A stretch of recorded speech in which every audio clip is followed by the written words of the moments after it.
그렇죠. 헌재 너무 투명해. 내가 투명한 것 같아요. 네, 네. 어느 재판관이 어떤 판단할까라고 궁금해하지 않아. 네. 누가 어떻게 판단할 걸 다 이미 알고 있어요 지금. 네. 나는 공정한 재판 관심 없어. 나는 시기가 더 중요해. 자기 수십 대 마음대로 따위니까. 하겠다. 그렇죠. 시기를.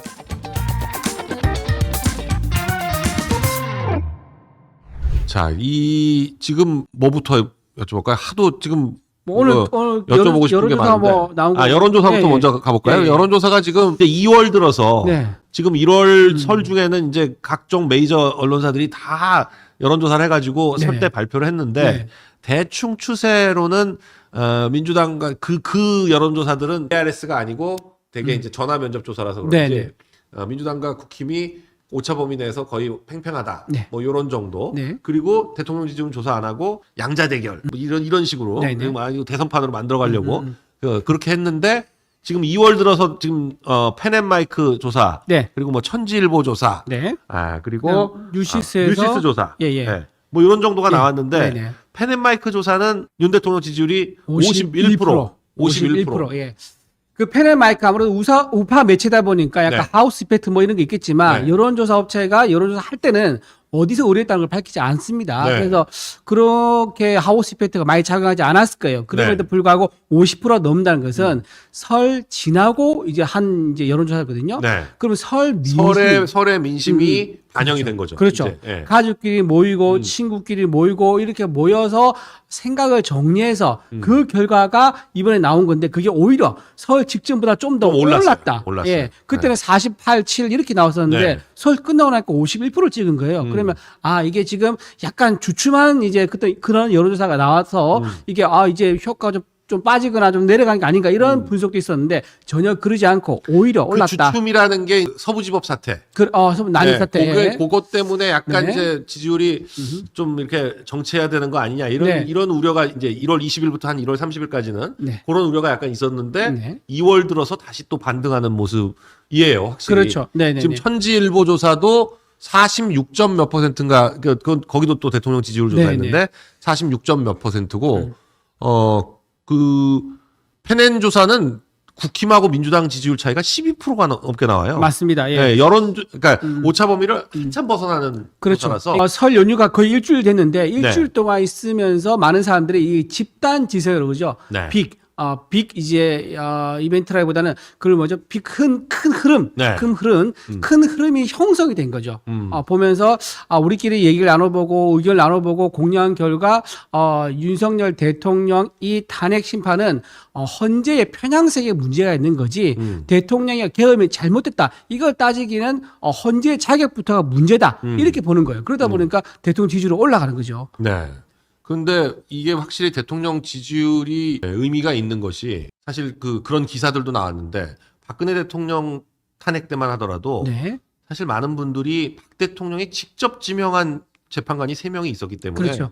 그 3명은 적어도 박 대통령 탄핵에 대해서 기각을 쓸 거다. 그래서 5대3 얘기가 5대3 나왔죠. 얘기를 많이 했었거든요. 네. 그리고 박 대통령도 뭐 나중에 나온 얘기지만 탄핵 당일까지도 탄핵이 안 되지 않겠나 이렇게 생각을 해가지고 탄핵 재판에 그렇게 뭐 집중하지 않았었잖아요. 그냥 출석도 안 하시고. 출석도 안 하시고 내버려 네네. 두고 뭐 변호인단도 별로 이렇게 뭐 크게 신경 안 쓰는 분위기였고 그랬는데 8대0. 그렇죠. 그러니까 여론조사라는 게 그리고 네. 민심이라는 게 그렇게 중요한 거예요. 그때 네. 여론조사는 박근혜 전 대통령의 여론조사 한 자리에서 못 벗어났어요. 네. 계속 10% 언더에서 5, 6 이렇게 왔다 갔다 계속 했었거든요. 제일 최저는 4%까지 또 있더라고요. 맞아요. 네. 그렇게 해서 굉장히 한 자릿수 장기간 가니까 굳어져 버린 거예요. 네. 그렇게 되니까 헌재가 마음에 부담이 없고 또 하나 여론이 탄핵을 원하는구나 라고 헌재도 오판을 한 거죠. 네. 그래서 이 3명도 흐름에 따라서 돌아선 거예요. 네. 그렇게 볼 수 있죠. 그래서 5대3이 8대0으로 갔는데 지금 어떻습니까? 지금 대통령 과반이 넘는 상황이 된 거고 네. 국민의힘 지지율도 민주당보다 높습니다. 네. 그리고 이재명 대표가 절대 안 된다라고 하는 지지율도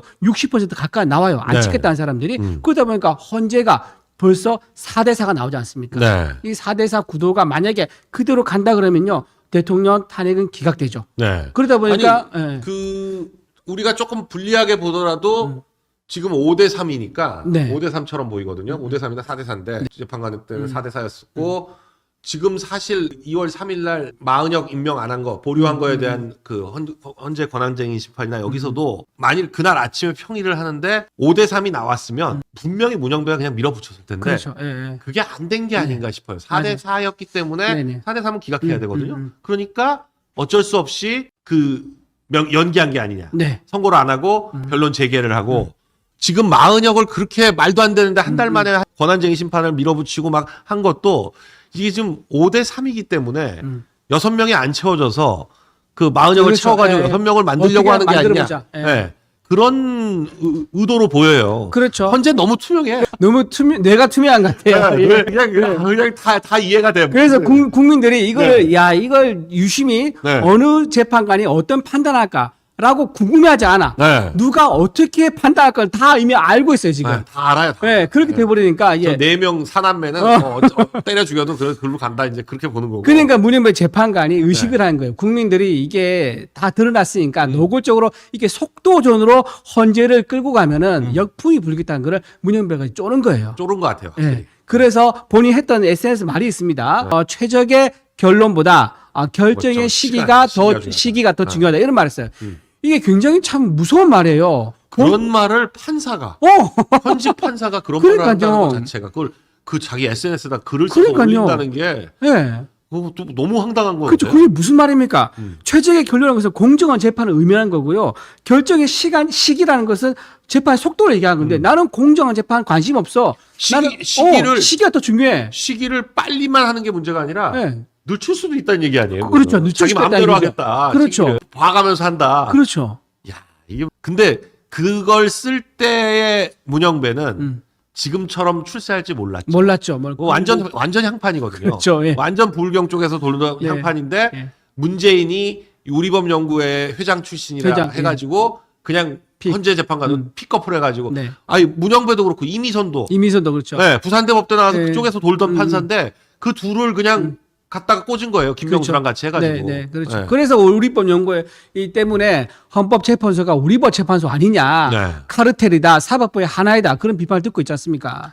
근데 그 우리법 연구회하고 국제인권법 연구회가 같은 거잖아요. 사실 네, 이름만 그렇죠. 바꿔, 네, 같은 이름만 겁니다. 간판만 바꿔단 네. 건데 어제 또 국제인권법 연구회 출신이 또 대형 사고 하나 쳤죠. 네. 예, 무죄를 때렸습니다. 홍철호 세상에 징역 3년을 무죄를 진짜 감형이 나. 5명을 다 무죄 때렸다. 네, 그 감형은 어느 정도 예상할 수가 있었는데 무죄는 정말 상상을 못했습니다. 근데 판결문은 더 그럴 듯해요. 더 말도 안 돼.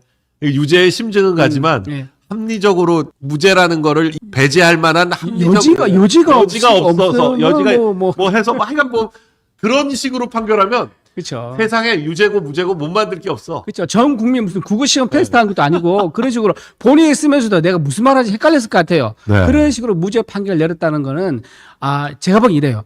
이 무죄 판결에 대해 이재명 대표에 대해서 네. 뭔가 밑밥을 까는 게 아닌가. 그런 걱정들을 또 많이 하시더라고요. 하죠. 국제인권법 연구회와 그다음에 우리법 연구회가 다 우리는 확실한 확신범이다. 우리는 우리법 연구회가 추구하는 방향과 가치를 실현시키기 위해서 벗어나지 않는다라는 네. 것을 보여주기 위해서 송철호 황운하를 무죄를 때렸고 그렇다면 이재명 대표 항소심에서 지금 이번에 권한쟁의 신청이지 않습니까? 네. 이거 잠깐 제가 그 뒤에 말씀드릴 거고 핵심은 뭐냐면요. 항소심 그 재판에 판사 있지 않습니까? 네. 그 판사가 민주당 모 국회의원이랑 고등학교 동기동창입니다. 광주에 있는 모 고등학교가 있습니다. 나중에 방송 끝나 따로 말씀드릴게요. 네. 모 고등학교인데 거기를 졸업했습니다. 88년도에. 근데 민주당에 있는 모 국회의원이 88년도에 같은 고등학교를 졸업했어요. 둘이 친합니다. 그런데 지금 민주당입니다. 이재명 대표가 가만 놔뒀겠습니까? 저는 굉장히 이게 심각하게 봐야 될 신호다. 지금 주심이 네. 공직선거법. 그 판단하는 주심이. 그래서 이건 좀 제가 좀 굉장히 유심히 좀 조사를 하고 있는데 네. 만약에 그런 식으로 해서 이재명 대표가 본인의 재판에 사적인 인맥을 통원해서 재판에 영향을 미쳤다. 충분히 그럴 만하죠 이재명은. 그러면 이건 정말 전 국민이 불복을 하면서 들고 일어날 겁니다. 거대한 역풍을 민주당 감당할 수가 없을 겁니다. 권순일 했던 것처럼. 그렇죠. 네네네. 음. 그래서 이제 권한쟁의 이번에 신청한 거지 않습니까? 네. 이것도 잠깐 좀 말씀을 드리면 뭐 변호사실 잘 아시겠지만 선거법 이게 똑같은 허위사실 유포 이걸로 선거법 기소된 거지 않습니까? 위헌법률 심판 네. 위헌법률 심판 신청. 이거 굉장히 여러 번 있었어요. 그럼요. 15번도 넘는 것 같아요. 확립된 판례예요. 판례가 있는 네, 겁니다. 근데 이거 굳이 왜 하겠습니까? 본인 재판이기 때문에 이게 확립되는 걸 본인이 알고 있습니다. 이거 6년 전에도 그때도 위헌법률 심판 제청에서 기각됐었어요. 그렇죠. 그래서 네. 작년 6월에도 있었습니다. 그때도 했었었고 네. 2020년에는 대법원까지 가도 이게 결론이 났었어요. 네. 이거 합헌이다. 그런데도 불구하고 이렇게 또 내는 거는 전형적인 재판 지연이고 아까 네. 말씀드린 그 민주당 국회의원 동기동창 국회의원을 통해서 뭔가 모종의 얘기가 된 게 아닌가. 사인을 받고 내라. 그럼 일단 내라. 내가 이걸 묶었다가 헌재 넘겨줄게. 어. 그럼 헌재에서는 누가 있습니까? 문영배가 있지 않습니까? 아이고 헌재는 그냥 깔고 앉는 거죠. 안 하고 그냥 묵혀놓으면 되는 거죠. 뭐. 그렇게 가는 것을 그림을 그렸나라는 것을 굉장히 의심할 수밖에 없는 거예요. 사실은 이거 위헌법률 심판 제청했다는 게 이렇게 뉴스가 될 일도 아닌데 그렇죠. 갑자기 이렇게 뉴스를 만들어내는 걸 보면 좀 의심스럽긴 그리고 하더라고요. 시기적으로도 굉장히 부적절합니다. 말이 안 되죠. 이거를 처음부터 할 수 있는 거예요. 근데 지금 최대한 카드를 나눠 쓰는 거예요. 그다가 이것 좀 끌고 그다음에 이것 좀 끌고 한꺼번에 다 써버리면 이게 나중에 뭐 시간 뭐 재판 지연할 방법이 없으니까 지금 또 안에 보십시오. 또 변호사 교체한다고 또 시간 끄는 작전 또 쓸지도 모릅니다. 그렇죠. 자, 이런 식으로 갈 거기 때문에 이재명 대표는 어쨌든 간에 자기 재판을 지연시키고 윤석열 대통령은 우리 법 연구를 앞세워 가지고 빨리 초광속으로 처리하려고 하고 있는 그 모습이 위헌법률 심판 제청이 너무 웃긴 게 이 허위사실 공표죄, 공직선거법상 허위사실 공표죄가 위헌이다라고 네. 내는 거잖아요. 네. 그러면서 민주당에는 가짜 뉴스를 적발하는 민주 파출소를 만들어가지고 자기하고 관련된 가짜 뉴스들 다 고발한다 그러고 심지어 전한길 선생도 지금 고발을 하고 고발했죠. 예. 네. 그러고 있으면서 자기는 거짓말을 해도 돼. 네. 나는 허위사실을 공표해도 처벌받으면 안 돼. 그렇죠. 예. 근데 딴 사람들은 가짜 뉴스를 얘기하면 무조건 처벌이야. 발본 3권 내야 돼. 그리고 카톡으로 2030 세대를 입틀막 카톡 검열해서 네. 그다음에 광고주 협박해가지고 광고 끊어가지고 언론사 입틀막 그다음에 방송사 부릅니다. 조만간 방송사 과방에서 부른다 그래요. 2월 뭐 6일 날인가 뭐 청문회 하겠다. 예, YTN 사장 예, 뭐 등등 불러가지고 사장들 딱 앞에 세워놓고 따지면서 이런 가짜 뉴스 또 이런 거는 또 뭐 편파 보도 이런 막 지적하지 않습니까? 그럼 다른 방송사들 어떻겠습니까? 야 저기 불려가면 최민희한테 엄청 깨지는구나 이러면서 또 이제 쫄 거 아니에요. 네. 이런 식으로 방송사도 압박하고 이러니까 오히려 풍선 효과가 생기는 거예요. 다른 데서 MZ 세대가 다들 반발하면서 더 광장으로 많이 나오고 있는 그런 상황이 되는 거죠. 네. 너무 투명해. 민주당은 목표가 뚜렷해 아주. 네. 약간 의도를 숨기거나 이런 게 없어요. 그냥. 숨기면 우리끼리 막 이 뭐지 얘기가 하는데 그러지 않고 그런 게 없어 그냥. 딱 보이니까. 너무 명확해. 네네. 살레지오 정재호 판사가 살레지오고 서울법대다. 벌써 네, 벌써 뭐 이렇게, 나오네. 예, 빠르다. 댓글이 바로 나옵니다. 예, 맞습니다. 그 나름대로 뭐 명문 학교인데 네. 거기 출신들이 서울대 법대 출신들도 있고 판사들 좀 많이 있습니다. 네. 예, 거기서 좀 얘기가 나오는 것 같아요. 이거 참 걱정되네요. 저는 걱정을 하나도 안 했었는데 네. 이 송철업 무죄라는 거 보니까 이거 뭐지? 그러니까요. 그러니까 참 그 옛날 참 군사 정권 시대에는 이제 군인들의 이제 사조직이 문제였는데 네. 지금 이제 민주화 되고 나니까 이 사법부가 정부 위에 있으려 그래요. 우리 한 칼에 대통령도 보내고 대통령도 바꿀 수도 있고 정치인들 사면도 시키고 이런 식으로 다 할 수 있다 그러니까 사실 공무원들은 무조건 이게 사조직을 만들면 안 되는 건데. 그렇죠. 예. 예? 공무원은 국가에 충성해야지. 자기들끼리 사조직 만들어서 자기들끼리 너랑 너 밀어주고 나 밀어주고 뭐 이거 밀어주고 땡겨주고 이번에 이거 내가 안 되죠. 다음에 네가 뭐 이런 식으로 할 거 아닙니까? 네. 돌아가면서 예. 민주당 최기상이 살레지오고다 이런 얘기가 또 판사 출신이잖아요. 빠르다. 야 진짜 네, 빠르다. 바로 나오네요. 그러네. 진짜 걱정되네. 예. 최기상과 정재호 간의 살레지오고 이 카르텔. 이게 참 걱정입니다. 걱정. 어제 헌재 심리가 네. 굉장히 이제 많은 분들이 뭐 이게 걱정을 많이 하셨는데 뭐 검찰 공소장이나 그동안 언론에 나온 얘기는 뭐 어마어마한 얘기가 많았는데 네네. 이게 보니까 결국 홍장원과 곽종근이 만들어낸 이 거짓의 탑 위에 서 있었던 게 아니냐. 그렇죠. 네. 네. 홍장원이 스스로 어제 말했습니다. 네. 내가 메모를 했는데 나도 잘 못 알아보겠다라고 얘기를 했고요. 또 하나 메모에 또 잘못 메모를 한 거예요. 그러니까 네. 예를 들면 국정원은 체포하거나 검거할 수가 없습니다. 아니 수사권이 없. 수사권 근데 할 수가 없어. 할 수가 없어. 근데 그 메모 쓴 거예요. 네. 그왜 썼냐고 이제 정유식 재판관이 물어봅니다. 네. 그러니까 자기가 나도 왜 썼는지 잘 모르겠다. 부정확하게 썼으면 인정한다라고 또 얘기를 해요. 그러니까 자기가 날려서서 자기도 못 알아보겠다 그러죠. 거기 쓴 메모가 자기도 왜 썼는지 부정확하게 썼다고 또 얘기를 인정을 해요. 메모가 그래서 자기가 쓴 게 아니고 보좌관 시켜가지고 보좌시켜가지고 풀어봐라. 정자로 다시 썼어요. 다시 써봐라 했는데도 그게 복원이 안 돼. 네. 복원이 안 되니까 지금 이 메모가 지가 해석을 한 건지, 지가 상상을 한 건지, 아니 감정에 욱해가지고 치우쳐가지고 좀 보태가지고 창작을 한 건지 이런 논란이 되고 있는 거예요. 일단 그 메모가 지금 검찰 기록에 들어 있는데 아니 본인이 쓴 것도 아닌 메모인데 무슨 아무것도 아닌 거죠. 그야말로. 그렇죠. 예, 예. 전혀 아무것도 증거 아닌 능력이 게 없습니다. 됐습니다. 아무것도 예. 아니에요. 아무것도 아니야. 그리고 이 메모가 굉장히 정치적 의미가 있는 게요. 네. 12월 6일 날입니다. 이 메모가 누구한테 넘어가냐면 이제 뭐 홍장호 차기 국정원 아닙니까? 네. 국정원 출신 민주당 의원입니다. 박선원. 네. 박선원한테 이 메모가 넘어가요. 네. 그리고 그날 아침에 홍장호 차장이 해임됩니다. 국정원장에 이제 제안을 해서 대통령이 해임을 하죠. 그랬더니 이제 모든 게 퍼즐이 맞아진 거예요. 본인은 이 메모를 넘겨줄 동기가 있는 거예요. 회사에서 잘렸다. 그러면 날 자른 사람이 누구냐? 차장과 대통령이다. 그렇다면 내가 감정적으로 보복을 해야겠네. 라고 하면서 메모를 넘겨주고 그날 아침부터 나온 뉴스가 뭐냐? 바로 내란이에요. 내란 프레임이 그때부터 나오기 시작한 거예요. 그러니까 홍장훈 차장이 메모와 함께 내란 혐의에 대해서 정치인 체포. 박선원 의원과 같이 모의를 해가지고 프레임을 짠 게 아닌가라는 게 어제 헌재에서 나온 추정할 수 있는 그런 내용이라고 볼 수 있습니다. 네.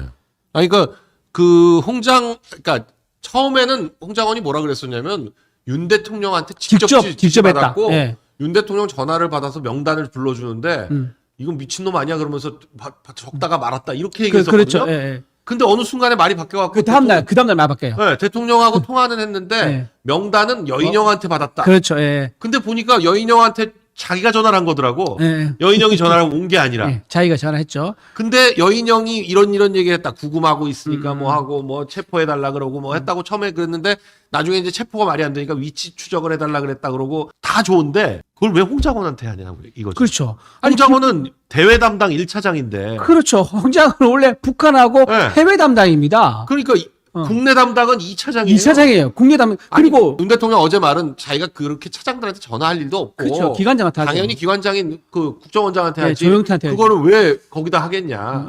그러나 하더라도 2차장한테 하면 하지. 왜 그렇죠. 1차장한테 네. 하냐. 그런데 보니까 어제 처음 그날 홍장원과 사이에 처음 통화한 거고 그 전에 만나본 적도 없고 독대해 본 적도 없고 근데 홍장원은 KBS 인터뷰에서 자기가 뭐 대통령한테 아주 사랑받고 있고 뭐 독다도 많이 하는 것처럼 그렇게 얘기하지 않았냐라고 네. 어제 변호인에서 네. 신문을 하더라고요. 그랬더니 그건 KBS 기자한테 물어보라고. 그 여인영이 이런 얘기를 했다고 하는데 그렇게 얘기했을 리가 없지 않냐라고 하니까 그건 여인영한테 물어보라고. 그래서 원래 국정원 2차장이 방금 말씀 잘하셨는데 2차장이 국내 담당이고 국내 방첩 그리고 반국가 단체에 대해서 담당하는 게 바로 2차장이에요. 네. 근데 대통령 다음으로 얘기를 했지 않습니까? 네. 반국가 세력을 좌시할 수 없어서 부득이하게 계엄을 선포했다고 했단 말이에요. 네. 그러면 통화를 한다면 국정원장한테 하고 국정원장과 통화 못할 상황이면 2차장한테 하기 맞죠. 반국가 단체 담당이니까. 근데 1차장한테 무슨 얘기를 하겠습니까? 그러니까요.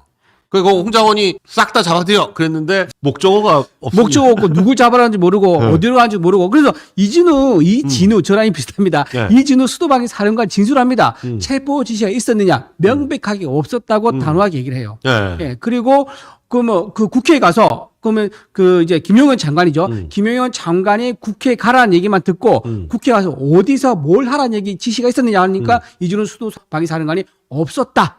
그런 것도 없었다. 그러니까 일단 가긴 가되 무엇을 해라는 지시가 없었다는 거예요. 근데 이게 굉장히 중요한 게 뭐냐면 윤석열 대통령이 비상계엄을 선포했잖아요. 네. 비상계엄을 선포하면 선포를 하고 이제 국회에서 해제를 하고 다시 해제한 게 공포하고 이렇게 말만 하게 되면 이게 종이만 왔다 가고 말만 왔다 간 거기 때문에 실제로 계엄이 일어났는지 안 나는지를 뭐 실체가 전혀 없는 진짜 달에 그러니까 호수에 비치는 달처럼 허상이 돼버리는 거예요. 그래서 적어도 실제로 계엄이 있었다는 것을 입증하기 위해서는 군대라도 보내야 한다. 그런 취지에서 국회로 군대를 보낸 건지 군대에 간 그 국회에 간 군대가 무엇을 하고 구체적인 누구를 무슨 성명이 체포하고 없었다. 이런 게 전혀 없었다는 거예요. 그게 어제 또 헌재에서 그게 밝혀진 거죠. 그게 지금 처음에 언론과 민주당이 막 짬짬이가 돼가지고 뭐 온갖 얘기를 터뜨려고 네. 그걸 검찰이 거의 공소장에 받아 적었다시피 해서 그렇죠. 받아쓰게 해가지고 네, 공소장이 만들어졌는데 이 국회가 지금 뉴스가 자꾸 죽으니까 띄워보려고 국정조사 특위를 만들어서 청문회를 하는 과정에서 네. 이게 오히려 더 거짓말이었던 게 밝혀졌는데 그게 헌재에 와가지고 다시 한번 확인이 되고 있는. 제가 보기엔 거의 그 공소장을요. 그 네. 김병지 의원이라는 유튜브 있습니다. 거기에 나왔던 곽종주, 곽종근. 곽종근하고 박선호 의원 이 세 명이 유튜브에서 얘기한 거 있잖아요. 네. 그걸 거의 받았어가지고 네. 공소장 꾸민 게 아닌가 싶은 생각이 들고. 지금 공소장의 그 대통령과 김용현 장관 그리고 장군들 한 10여 네. 명인데 이 공소장들 사이에서도 내용이 다르다. 내용이 달라요. 예, 내용이 진술 다르고 진술 네. 다르고 구체적인 것도 다릅니다. 앞뒤가 뭐 순서 안 맞는 것도 있고 모순도 있고 그래요. 네. 그런데 이제 가장 중요했던 게 뭐냐면 김병지 의원의 유튜브에 첫 출연했지 않습니까? 곽종근이 그 곽종근 사령관이 그때 이제 요원이라는 얘기를 처음 합니다. 체포라 말 그때도 처음 했고 그때 요원이라고 곽종근 경력 인원 요원 요원 이렇게 얘기했어요. 그때 요원했더니 요원이란 말은 그날은 본인이 안 했죠. 했어요. 안 했습니다. 그랬더니 옆에 있던 국정원 출신 박선원. 박선원 의원이 이렇게 얘기합니다. 의원을 끌어내라. 라고 하면서 곽종근 사령관 한 말을 정정을 해요. 그때 처음으로 의원이라는 말이 나와요. 네. 그리고 와서 두 번째 옆에 있던 이제 육군 장성 출신 김병주 의원이 본회의장에 있던 국회의원들을 끌어내라. 이 말 맞죠? 하니까 두 번째 의원 얘기 나오죠. 그때 이제 곽종근 사령관이 이해합니다. 네. 그러니까 자기는 요원이라고 말했는데 옆에 있던 의원 둘이가 국회의원이라고 바꿨어. 바꾼 거죠. 네. 두 번을 독촉해서 바꾼 게 그게 굳어져서 계속 의원 끌어내라 했다라고 지금 지금까지 이어지고 있는 거예요. 근데 어제 그 국정조사에서는 정말 앞하고 뒤하고 한 1분 전에 한 얘기를 또 바꾸고 또 바꾸고 또 바꾸고 하니까 무슨 말을 하는 건지 모르겠더라고. 그래서 정영식 재판관이 짜증이 난 거예요. 무슨 말을 하는지 모르겠어. 이 곽종근은. 예, 예. 맞습니다. 예. 너무 황당해서. 근데 확실히 대통령의 반대 신문권 보장된 게 정말 잘 됐다. 왜냐하면 반대 신문권이 보장이 안 됐었고 대통령 나오지 않았다 그러면요. 네. 언론에 흘러나온 것들 유리하게 짜서 만들어진 진술이나 조서 이런 것들이 흘러나오면서 그게 굳어져 버리면 지난번 박근혜 대통령 때 그런 거죠. 박 대통령은 그냥 굳어진 가만히 거죠. 있으면 네. 뭐가 밝혀질 줄 알았는데 아무도 그걸 그쵸. 밝히지 않고 언론들은 오히려 더 흥미 위주로 막 세 마리부터 별소리 다 해가지고 해가지고 뭐. 예. 뭐 그때 지금 기억 남는 거 결국 정유라밖에 기억 안 남아요 지금. 네. 그때 정유라고 말 세 마리가 뭐 얼마짜리라더라 뭐 이런 건 얘기만 기억 안 남지 않습니까 지금? 아무것도 없어요. 네, 아무것도 없어. 뭐 재산- 도대체 왜 탄핵됐는지를 모르겠어. 재산이 뭐 3조 원인가 네. 이민석 의원이 그때 주장인가 했었어요. 300조? 300조? 네. 300조. 예. 네. 참. 야. 그래서 저는 나중에 이상민 장관 출석할 때 네. 그때 참 기대가 큽니다. 이상민 장관이 윤석열 대통령과 특별한 관계지 않습니까? 네. 굵직한 증언이 나올 거고 거기서 상당히 허위 사실이 바로 잡히는 계기가 되지 않을까 그렇게 생각합니다. 네. 지금 뭐 이 헌재에서 증언을 하면 할수록 실체가 없다. 네. 이게 확인이 돼가고 있어서. 그리고 문현배 재판관이 굉장히 좀 전 이거 네. 짚고 넘어야 될 것 같아요. 그 윤석열 대통령께서 추가 질문을 하게 반대 신문권이죠. 이거를 3분만 더 달라고 했습니다. 네. 근데 문현배 재판관을 잘라버려요. 네. 또 영상도 있습니다. 재판하는데 본인 피의자 당사자인 피의 청구인이 3분이라는 시간은 30초도 아니고 3분이라는 그 짧은 시간을 요청했는데 그거를 잘라버리는 게 왜 잘랐느냐? 그때 체포가 아니다. 체포란 말이 나온 적 없다라는 게 서서히 문답이 오가고 있는 상황이었어요. 그러니까 네. 대통령한테 유리한 진술이 나오고 있는 상황이었는데 거기에 추가 질문을 요청하니까 잘라버린 거예요. 그러니까 문현배 재판관이 뭔가 현재 이 공판 과정에서 윤석열 대통령 유리한 질문 나오면은 그걸 막아버리는 형태가 아니었느냐 그런 비판이 나오는 거예요. 그러니까 역시 우리법 연구회 소속들은 답을 정해놓고 재판에 임하고 있는 게 아니냐라는 비판을 받는 거죠. 그러니까 결국 지금 그 사람들은 기대할 게 없고 이제 윤 대통령이 임명한 정영식 재판관 그리고 조한창 재판관 그리고 김복형 재판관 여기 세 명이 지금 국힘 윤 대통령 조희대 대법원장 이렇게 지명한 사람들이라서 네. 이 세 분만 기각적으로 가면 절대로 인용은 그렇죠. 안 되거든요. 네네. 네, 탄핵만 인용이 안 돼. 근데 지금 뭐 속도는 어쩔 수 없이 낼 수밖에 없고 문영배 이미선이 퇴임하기 전에 네. 선고는 해야 되겠고 선고하더라도 기각이고 네. 그러면 오히려 또 골치 아플 거예요. 그렇죠. 이번 지금 마은혁 이것처럼 예, 예. 이게 숫자가 안 맞아. 네. 근데 선고를 해야 되나 말아야 되나 고민할 거 아니에요. 아니 하다 보면 평이 한 번만 하면 다 알죠. 저 사람은 할 것 같다, 저 사람은 안 할 것 같다 다 알게 돼요. 근데 이제 내 외부에 알리지만 않을 뿐이지 사실상 다 흘러나오고 다 알게 되는데 지금 보면은 5대3 아니면 4대4다 이런 얘기가 나올 정도로 이게 팽팽하죠. 지금. 팽팽할 수밖에 네. 없는 게 이게 국민 여론이 이렇다 보니까 그 기각이라고 생각하는 분들이 자신 있게 기각을 얘기할 수 있는 거예요. 그렇죠. 안 그러면 이 기세에 눌려가지고 박근혜 대통령 때처럼 8대0으로 가게 되는데 헌재가 지금 가장 의식한 게 뭐냐면 네. 국민들이 혹시 이 헌재의 결과가 아니라 헌재 편향성, 그 헌법 재판관들 가지고 있는 과거 이럴 때 이제 MZ 세대가 다 들춰내가지고 국민이 다 알고 있지 않습니까? 네. 문영배 재판관 특히 그렇게 해서 헌재 편향성이 전체 어떤 지금 이 문제의 핵심이 돼버릴까 이걸 가장 두려워하고 있는 거예요. 그러다 보니까 질문도 조심스럽고 또 윤석열 대통령한테 유리한 진술이 나오면 그걸 막고 하는 게 지금 그래서 이루어지고 있는 거다. 그리고 이거는 4월 18일이 네. 문영배 재판관, 이미선 재판관이 임기가 만료되는 날입니다. 네. 그래서 조금 신경 쓰이는 게 4월 18일 이전에 어떤 식으로 결론을 내려고 할 건데 과연 이 현재 우리 국민들의 여론이 얼마나 과연 받쳐줄 것이냐. 지금 같은 형태로 쭉 받쳐준다 그러면 헌재는 지난번 박근혜 전 대통령처럼 그렇게 쉽게 아마 판단되지 못할 거다 이런 네. 겁니다. 지금 70일 남았습니다. 네. 문영배 이미선 퇴임 때까지 네. 70일 남았는데 사실 웬만한 재판에서 70일이면요 아무것도 못해요. 그렇죠. 근데 지금 이 헌재는 좀 뭐 너무 스피디하게 하겠다고 막 한 주일에 2번씩 재판을 잡아 어제 했는데 내일 또 해요. 그러니까 이것도 좀 네. 문제인 게 지금 형사재판도 좀 하겠다는 거 아닙니까? 네. 형사재판만 하루에 재판을 3개를 해야 돼, 윤석열 대통령이. 네, 한 주일에. 한 주에. 네. 근데 몸은 하나인데 네. 재판 3개를 어떻게 충실하게 할 수가 있겠습니까? 이것도 그래서 헌재에다 욕을 한 거예요. 네. 충실하게 재판을 준비할 수 있도록 변론할 수 있도록 일주일에 한 번 해달라고 했는데 이것도 뭐 당연히 안 받아들일 안 받아줄 가능성이 네. 높은데 네. 이거 안 받아주면 역시 국민들은 목소리를 내야 됩니다. 네. 편향적으로 하지 마라라고 헌재한테 따끔하게 목소리를 내야 됩니다. 지금 뭐 헌재 재판관들 고발도 많이 돼 있고 그런데 네네. 아니 이 사람들이 지금 70일만 살고 말 거 아니잖아요. 문영배 이미선이 70일 후에 뭐 퇴임과 동시에 인생 종치는 게 아니고 앞으로도 오래 살아야 되는데 과연 그렇게 해가지고 대한민국에서 발 뻗고 잘 수 있을지 그걸 걱정하게 만들어야 됩니다. 그걸 맞습니다. 걱정하게. 예. 얼굴도 다 알려졌고요. 과거 행적도 다 알려졌기 때문에 아니 이미선 같은 경우에 자기가 사놓은 주식 하는 회사와 네. 관련한 판결을 자기가 했잖아요. 해놓고 네. 또 이기게 해주고는 주식 더 사고 네. 이상한 짓 많이 했더라고요. 그렇죠. 네. 그냥 단순히 주식을 많이 했다 정도가 아니라 그러니까 2억 거의 얼마를 그냥 작전 세력 같은 짓을 하더라고. 그러니까 2억 얼마를 투자했는데 그게 30 네. 몇 억인가 된 걸로 알고 있거든요.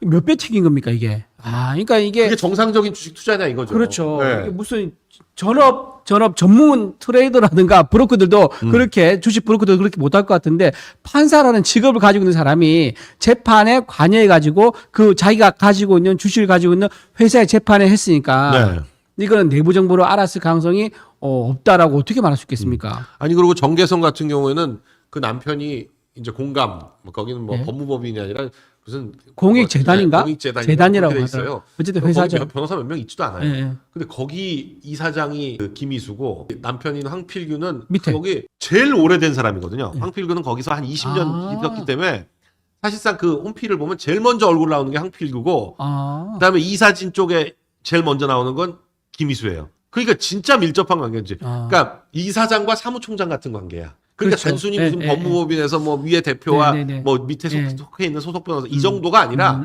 이사장과 사무총장의 관계인데 그런 관계에서 이걸 기피를 안 해? 회피를 안 해요? 더군다나 또 그 정계선이 법원에서 부장할 때는 가습기 사건 때문에 가습기 사건에 네. 이 공감이 뭐 변론을 했었나 봐요. 그때는 남편이 그 한쪽을 변론하니까 본인이 회피를 했었다는 거예요. 네. 그러면은 이거는 야 그런 진짜- 적도 있는데 이번에는 예, 예. 안 해. 안 하는구나. 네. 그러니까 정치적으로 답을 정해가고 있다는 의심을 받고 있는 거죠. 사실 자기들은 하여간 그걸 꼭 가서 인용하는 그 역할을 해야 된다고 생각하고 있는 거죠. 제가 말씀드린 김에 문현배 조금만 더 얘기를 할게요. 네. 문현배가 본인 트위터 X 있지 않습니까? 네. 이거 지금 폐쇄를 했거든요. 네. 그 폐쇄 이유가 있어요. 그 옛날에 2010년입니다. 거기에 본인이 쓴 글에 뭐랬냐면 내가 우리 법 연구에서 가장 왼쪽에 있다. 네. 본인이 극좌라는 걸 본인이 공개를 했죠. 또 하나 대북 원조를 더 많이 해야 된다라고 얘기를 한 거예요. 근데 대북 원조의 결과가 지금 뭡니까? 북한 핵실험하고 있죠. 대륙간 탄도미사일 쏘고 있죠. 연평도 폭격했죠. 그다음에 우리가 세금으로 국민 세금으로 1,800억을 들이 철도하고 고속도로가 있습니다. 그거를 다 폭파시켜 버렸습니다. 그리고 우리가 자동차 공장을 지어준 게 있습니다. 평화 자동차 공장을 네. 지어준 게 있습니다. 그게 지금 개조가 됐어요. 어떻게 개조된지 아세요? 40mm 방사포 만드는 공장으로 개조가 됐습니다. 그 방사포가 지금 휴전선 앞에 배치되어 있습니다. 사정거리가요 수원까지 갑니다. 그러니까 수도권 전체 다 카바를 할 수 있는 무기를 만드는 공장으로 개조가 돼버렸어요. 그런데 대북 원조를 더 많이 해줘야 된다고요? 이거 충실하게 따른 사람 누군지 아세요? 이재명 대표예요. 이재명 대표가 경기도지사 시절에 800만 불을 사실상 원조 준 거 아닙니까? 그냥 보냈죠, 형. 그냥 이걸 보내준 거 아니에요. 그러니까 이게 지금 유엔에서 그래서 제재를 가하는 이제 블랙리스트 올리겠다는 말이 나오고 있는 거예요. 그래서 지금 문영배 재판관의 어떤 성향이 그냥 좀 다양성을 인정해야 되는 수준이 아니다. 굉장히 김일성주의가 아니냐라는 얘기가 나오는 게 또 하나 더 있습니다. 본인 블로그에 쓴 글이 있습니다. 유엔군 묘지를 자기가 방문한 적이 있는가 봐요. 이것도 2010년입니다. 거기 가서 전쟁의 방법으로 통일을 이루는 자들이 유엔군이라고 지칭을 합니다. 그러니까 6.25 전쟁이라는 게 김일성에 의해서 소련의 탱크 원조 받아가지고 남침을 한 거지 않습니까? 네. 그래서 김일성이 적화 통일을 이루려 한 거거든요. 근데 거기에 대해서 뭐라고 얘기하면 반대로 거꾸로 유엔군 우리를 지키러 들어왔는데 유엔군이 오히려 우리나라 와가지고 무력으로 통일을 이루고려 한 세력들이다라고 얘기를 해요. 네. 그러니까 이게 거꾸로 얘기하면 무슨 말이냐. 즉 다시 말해서 김일성의 적화 통일을 지지하는 이제 이런 발언을 한 거예요. 이런 발언을 했기 때문에 굉장히 위험한 생각을 가지고 있고 위험한 생각을 말과 행동으로 나타날 수밖에 없다. 그리고 마지막으로 말씀드리면 김일성이 북한에서 수령을 몇 년간 한 줄 아세요? 46년을 했습니다. 조선 왕조 시대 때 46년을 이제 왕으로 제위했던 왕이 딱 한 명이에요. 숙종입니다. 그 위에 더 오래 제위했던 사람이 영조 52년입니다. 그러니까 영조와 숙종 그리고 타이로 김일성 이렇게 거의 조선 왕조 시대급으로 해가지고 북한을 통치했던 세력이 바로 김일성 북한입니다. 김씨 왕조라 그러잖아요. 그렇죠. 그 밑에 김정은은 네, 17년. 이건 이씨조선이고 이건 김씨조선이라고. 그러니까 김일성 46년, 김정일 17년, 지금 김정은이 14년째 하고 있습니다. 그러니까 76년째 김씨 왕조가 지금 북한을 지금 통치하고 있는데 거기에 대해 동조하는 발언을 했다는 게 저는 굉장히 위험하다. 이 생각 한번 꼭 말씀드리고 싶습니다. 그래서 문영배에 대해서 이제 이런 얘기들이 워낙 이제 언론에 계속 나오고 알려지고 하다 보니까 지금 문영배를 탄핵해야 된다. 네. 라는 거를 이제 국회 청원 방식으로 올라왔죠. 예. 국회 청원에 이제 5만 명이 넘어가면 그걸 심사를 하도록. 네, 맞습니다. 심사소위에서 심사를 하도록 그렇게 돼 있는데 네. 지금 5만 명을 며칠 만에 넘어버렸어요. 하루 만에 5만 명을 제가 오늘 아침에 보고 왔는데 네. 오늘 아침에가 91,750명까지 돼 있더라고요. 그러니까 곧 10만입니다. 네. 10만이면요. 이제 밀양이나 그 영주시, 네. 나주시 인구가 10만입니다. 그러니까 한 도시 전체가 네. 문영배 재판관을 탄핵해야 된다고 하루 만에 거의 다 덤벼든 거예요. 이게 다 동의한 거예요. 막상 꿈쩍도 안 할 것 같지만 본인 입장에서는 아유. 문영배 본인 입장에서는 굉장히 겁날 거예요. 그래서 여러분 좀 말씀드리고 싶은 게 네. 지금 네이버에서 검색하시면요. 네. 국민동의청원이라는 게 있습니다. 이게 국회의원 국회 홈페이지인데요. 거기 들어가면 바로 딱 링크 되면 바로 들어가거든요. 거기에서 동의를 누르시면 됩니다. 네. 누르시면 이게 오늘 하루 지나면 제가 보기엔 20만까지도 갈 수 있을 것 같거든요. 네. 이렇게 해서 많은 국민의 뜻이 무엇인지를 명백하게 보여줘야지 문영배 판사가 자기 마음대로 정치적 성향에 따라서 편향된 재판 안 한다. 계속 지금 욕을 먹으니까 조금 이게 태도가 네.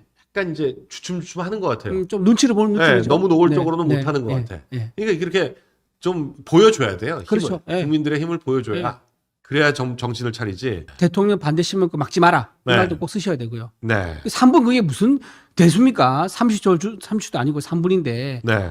참. 그걸 막고. 네.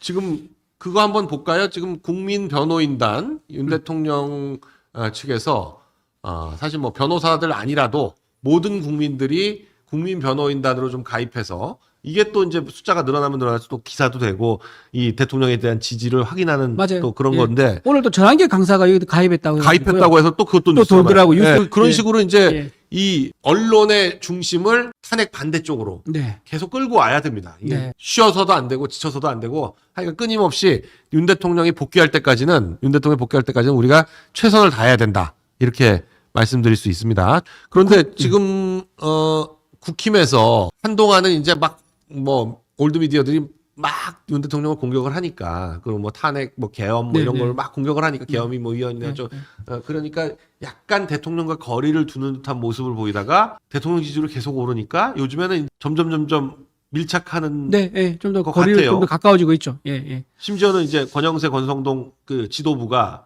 방문도 윤 했죠. 네, 대통령 접견. 면회를 했습니다. 네. 물론 개인적인 차원이다 이렇게 얘기하고 있지만 네. 그날 대통령이 직접 불렀다 그러면서 나경원 의원도 함께 갔어요. 네. 네. 나경원 의원이 지난번에 이제 그 관제도 찾아가면서 네. 적극적으로 대통령을 또 사실 대통령 걱정이 사이가 많이 그렇게 했죠? 좋은 예. 편이라고 볼 수는 없는데도 네. 불구하고 이번 탄핵 정국에서는 아주 톡톡히 역할을 하고 있습니다. 맞습니다. 나경원 의원이. 나경원이 또 적극적으로 이제 메시지를 내고 있지 않습니까? 네. 발언도 굉장히 합리적이고 이제 아주 세게 강도를 이제 해서 하고 있는데 네. 아마 거기다 감사의 마음 표현하려고 그런 게 아닌가 싶은 생각도 들고요. 지금 2월달 네. 면회 신청이 다 마감이 됐대요.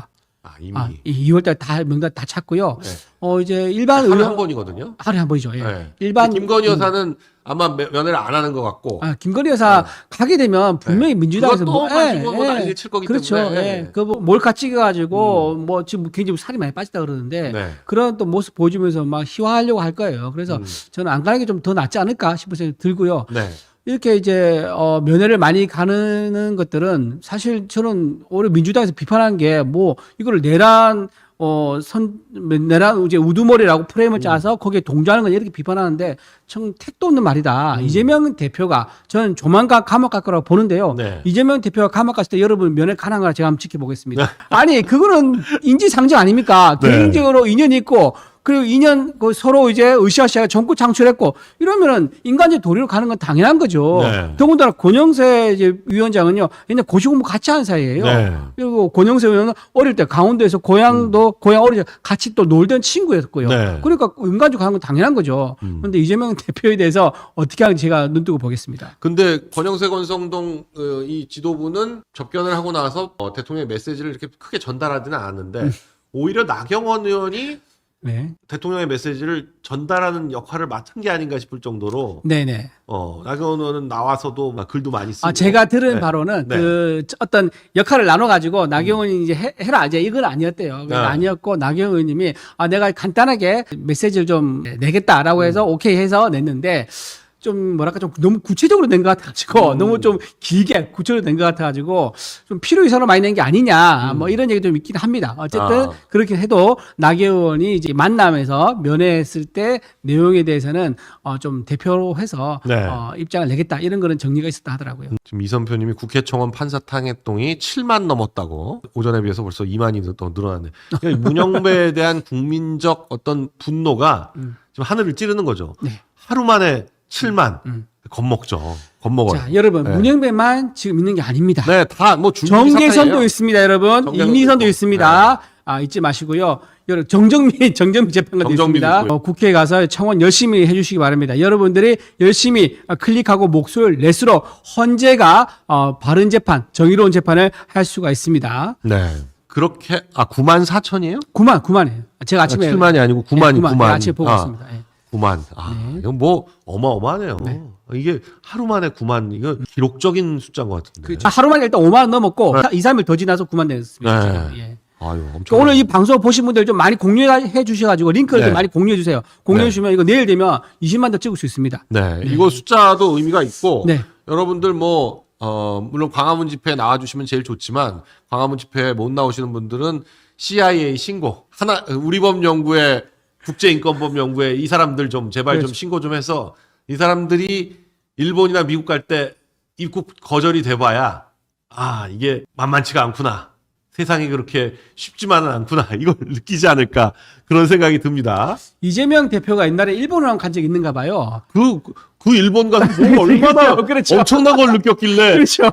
그러면서 내가 이때까지 야 언론의 정치 때문에 일본에 대해 잘못 알고 있었다 이러면서 굉장히 일본 우호적으로 얘기합니다. 아니 그러고 그때 나서 느꼈는데 그때 변호사 시절에 그걸 느껴놓고 지금 왜 와서는- 정치는 그따위로 해? 그러면서 지금 와서는 뭐 한미일 군사훈련 가지고 친일 행위를 했다 이런 말을 하는 게 말이 됩니까? 뭐 우길기가 어쩌고 아이고, 후쿠시마 참 핵폐수가 뭐. 어쩌고 예. 그러는 사람이 근데 지금 약간 또 그런 얘기들도 있어요. 지금 뭐 뭔가 트럼프가 지금 이제 국내 문제들을 좀 정리를 하고 나면 뭔가 미국 쪽에서 가시적인 조치가 나오지 않겠나 뭐 이런 얘기들이 많이 퍼지고 있는데 혹시 좀 그런 얘기는 제가 트럼프까지하고 연결되지 않기 때문에 네. 제가 자세히는 모르지만 우리 영킴 의원님하고 제가 메시지로 해가지고 네. 좀 더 파악을 한번 말씀드리겠는데 제 네. 대충 분위기 말씀드리면 트럼프 쪽에서 조만간 메시지를 한번 내지 않을까 조심스럽게 추측해 봅니다.